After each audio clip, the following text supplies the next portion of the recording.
The Springboks have once again demonstrated why they remain the undisputed kings of world rugby, producing a performance in Dublin that combined power, precision, and psychological steel. Their commanding victory over Ireland at the Aviva Stadium was not only a statement, it was a warning to every nation with ambitions of challenging their supremacy. On a chaotic Saturday night, South Africa dismantled the Irish with a display that underlined why they are back-to-back world champions and perhaps the most complete rugby side of the modern era. Ireland head coach Andy Farrell, a man who has seen almost everything in his long coaching career, admitted afterward that he had never been part of a match quite like this one. A whirlwind of cards, moments of madness, and shifting momentum shaped the contest, but one truth remained constant. The Springboks were simply better, sharper, and far more disciplined when it mattered most. Despite the defeat, Farrell insisted that pride, not frustration, was his dominant emotion. But he didn't shy away from acknowledging the truth. Ireland's repeated lapses in discipline opened the door wide for South Africa. And once that door opened, the Springboks stormed through with the ferocity of a team that had arrived with a mission. South Africa came to Dublin with purpose. They were motivated, focused, and hungry to make a point after weeks of scrutiny about their playing style and recent controversies surrounding officiating. From the first whistle, they looked like a team playing with intent. Ireland, by contrast, looked rattled, making uncharacteristic errors and repeatedly finding themselves on the wrong side of referee Matthew Carley. The chaos truly erupted when Irish lock James Ryan received a red card for a dangerous clear-out. But the punishment didn't end there. Jack Crowley, Andrew Porter, Finlay Bealham, and Caelan Doris all spent time in the sin bin, creating a situation that was almost unimaginable. Ireland were reduced to just 13 players against the most physically dominant team on the planet. The Springboks, ruthless as ever, showed absolutely no mercy. South Africa pounced on every mistake. They smelled blood and tightened their grip with the ruthless efficiency that has defined their modern era. Farrell later described these moments as manageable errors, the kind elite teams simply cannot afford against the reigning world champions.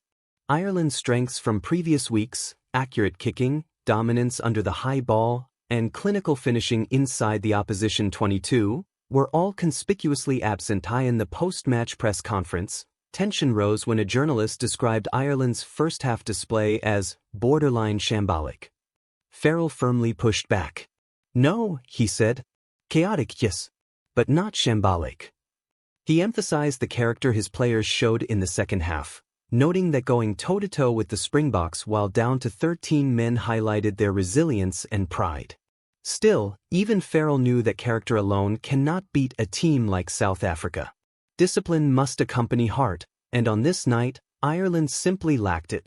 Refereeing inevitably became a talking point, as it always does when South Africa play.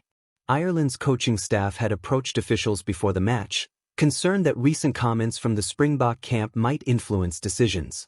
When asked whether Sasha Feinbergen-Gomezelu's early shoulder charge, which escaped more severe punishment, validated these concerns, Farrell refused to take the bait. "I'll let others judge," he said.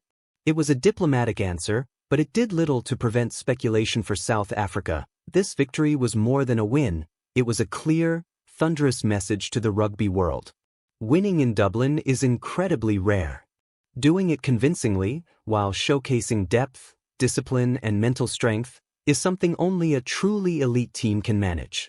Their back-to-back World Cup triumphs, in 2019 and 2023, were no flukes. They have built a culture that thrives in adversity. Their ability to stay calm while opponents lose their discipline is one of their greatest strengths. With this performance, the Springboks reminded everyone that they are still the gold standard in world rugby, and that beating them requires more than talent. It requires perfection. South Africa were stronger. They were smarter. They were more composed. They were champions, playing like champions. Ireland showed heart, but heart alone does not beat history's greatest modern rugby machine.